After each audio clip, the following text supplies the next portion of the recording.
It's a report right now. It's a lot of jobs available, and no one wants to fill these jobs.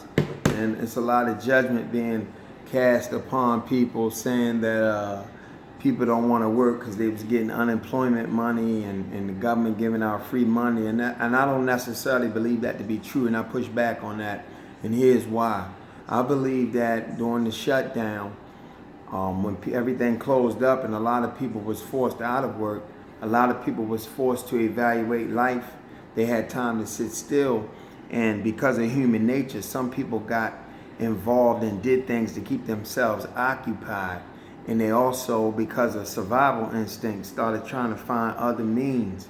And I think in the course of that, when this whole pandemic hit, it actually it led people to discover something about themselves. And when they discovered something that they can make it and they can make it through, and they found other ways and other means to get by, I think it created a condition in people that they don't want to return back to work. They don't want to take that job. They don't want to be under the thumb or the rule of someone else.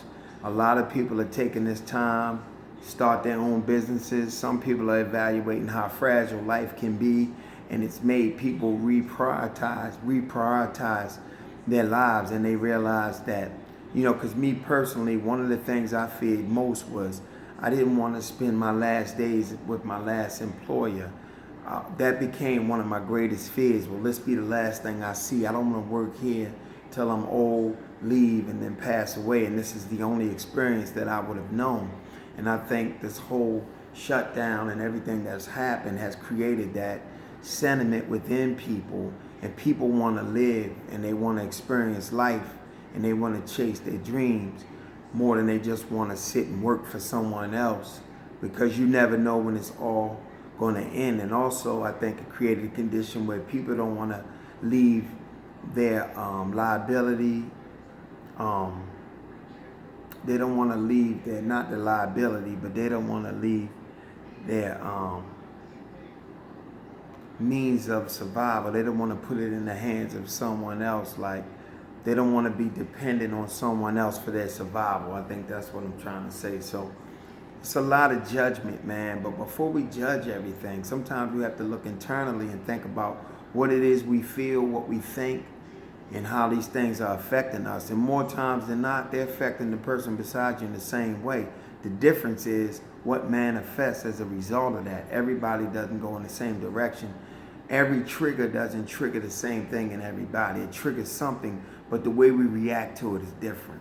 And it's creating what it's creating. And I love that. I love the fact that people are trying to, these hobbies that they started getting involved in during the quiet time and during the shutdown, these things they're trying to now, devote more of their time to. They're devoting more time to their passions. So it's not that people want free money. People kill me with that, man. Everybody has a judgment. Everybody want to look at the person beside them and cast a judgment on them, like they lazy or they just want this. They want a handout. They want this, that, and the other. No, man, the globe is under a new awakening. And I really think it's a push and a fight to try to suppress that awakening. Because you have to know, if I'm a person of privilege and I've always leveraged people to do certain things, to work in my factories or my corporate jobs or, office jobs, if I've leveraged you, that gave me the opportunity to go live life, travel, be on the golf course, enjoy the things I love to enjoy while you did the work. And I think there's a percentage of this country that wants to keep that in place. And I do think that because of the global awareness and the awakening that's taking place, that becomes a threat to that. Everybody now, the mass majority of the population has now become a threat to the establishment because of something God put in all of us. He put a seed in us, and it was going to be triggered by a certain climate, certain age, certain time, an anointed time where the globe would awaken. And I think you have a fight and a push trying to suppress that awakening. But out of man's vanity, God always pulls his work. Y'all have a blessed one, man. Godspeed.